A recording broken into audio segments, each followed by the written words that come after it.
This is the all-new Sigma 16 to 300mm f3.5 to 6.7 DCOS, and it's designed for APS-C cameras. Currently, it's available for Leica L mount, Fuji X mount, Canon RF, and Sony E mount, as I have here. Now, if you are looking for a one lens solution to capture everything, really anything and everything that could ever pop up, this lens is about as good as it gets. In this video, I'll show you around this lens, talk about the optics, compare it to the #1 competitor, and finally discuss the value that it represents if you want a one and done lens. So let's get started. Here it is, and first things first, let's talk about the size and the weight. The closest lens that I own that is comparable to this is the Tamron 28 to 75 G2. The Sigma is just a few millimeters longer overall. Overall length is 123 millimeters, which is just under 5 inches. Weight is a very modest 615 grams, just a little bit heavier than that Tamron. But I have to say this is very compact for what it is. Extended out to 300 millimeters, the length doubles. The overall feeling and build of this lens is top notch.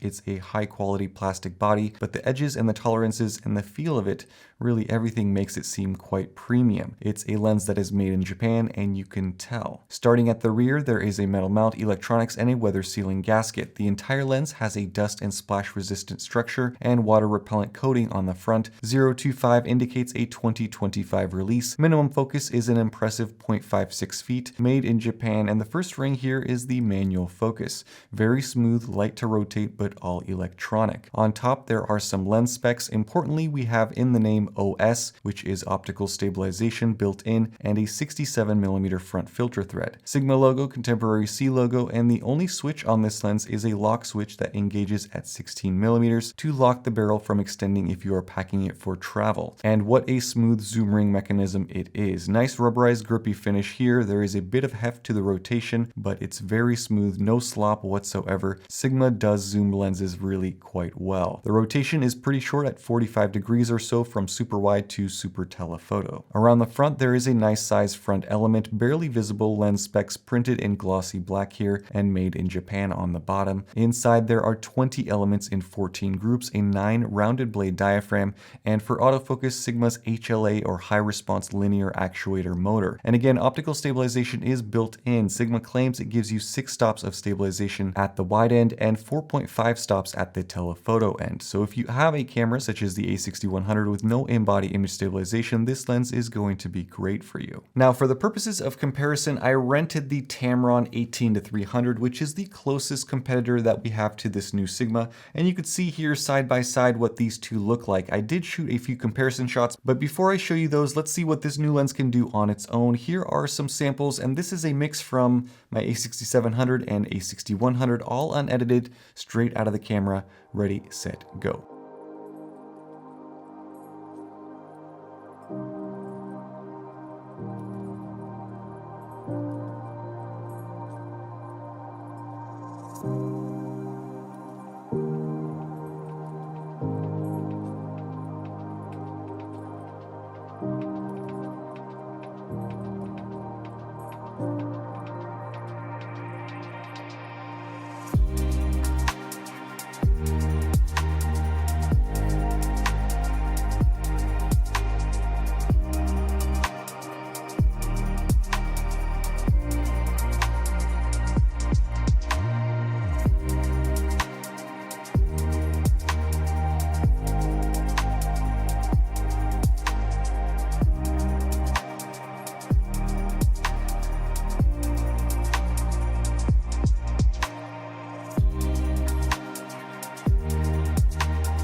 Alright, so the photos look pretty good with this lens. Now it's important to tamper your expectations a little bit because this lens, because of the extreme range that you get with it, is not going to give you prime levels of sharpness.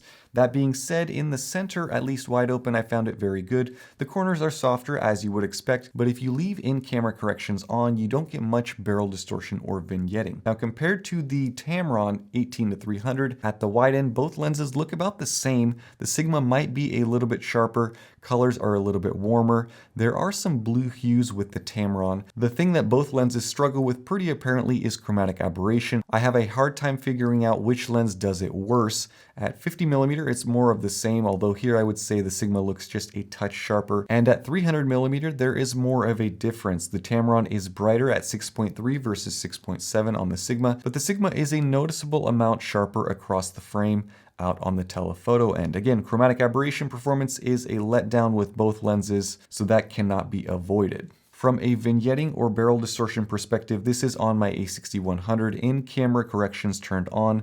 Both lenses look nice and flat with minimal vignetting. The Sigma is quite a bit sharper here in the center and in the corners, so take that for what it is. What this comparison doesn't capture is the build quality difference between these two lenses. The Sigma feels significantly better. The Tamron is based on their Gen 1 construction, and I do think even compared to the Gen 2 lenses, which are significantly improved, this Sigma still feels more premium than even those. Better finish, better build, all the way down to the zoom ring. You could feel it in the materials and in the autofocus system, which is better on the Sigma. Both lenses have linear motors, but I found the Sigma to be a little bit more accurate and more confident. It tracks subjects very well, it rarely misses focus, and to top it off, the focus breathing performance on this Sigma is really good.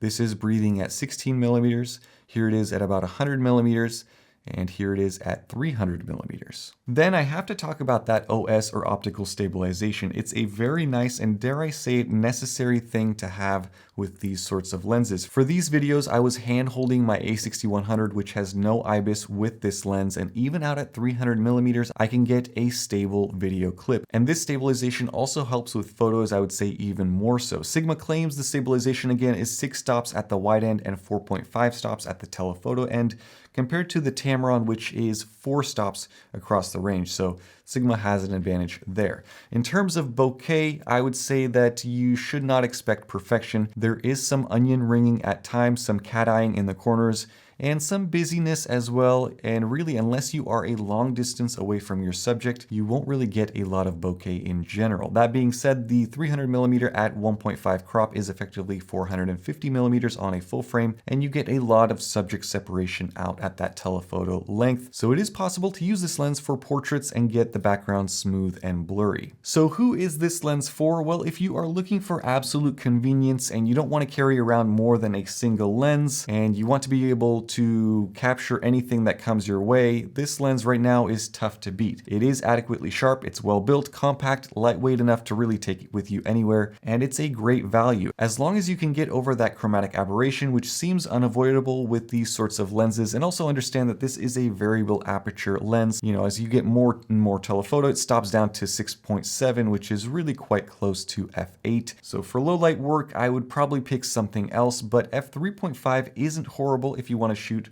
out wide, at least at night. However, I will say that this lens is f3.5 from about 16mm to just about 18mm, so you don't get much range at that aperture. Last up, let's talk about the price, and here I am pleasantly surprised as it is the same exact price as this Tamron, $699 USD. So for $700, you get a lens that covers you from effectively 24mm out to 450mm on a full frame equivalent, all in a compact body that is well built, stabilized. There's really a lot to like here. Two major negatives are the chromatic aberrations and bokeh, which has some issues, but if you are a casual shooter and you want to take a lens out with you on vacation, so you can shoot sports or a concert from far away, or birds or planes or whatever it is, as long as you have sunlight, I think that you can't go wrong with this one. And if you are shopping between this or the Tamron, I'd say I don't think that there is a single reason that I can think of to go with the Tamron. So that is it for my review. Let me know what you guys think down in the comment section below. Are you interested in this lens? Are you excited about it? Will you go out and buy it? Curious what you guys have to say. If you are interested in checking out more specs and prices, I will have links down in the description as well, so check those out. Thank you so much for watching. Have a nice day. Bye-bye.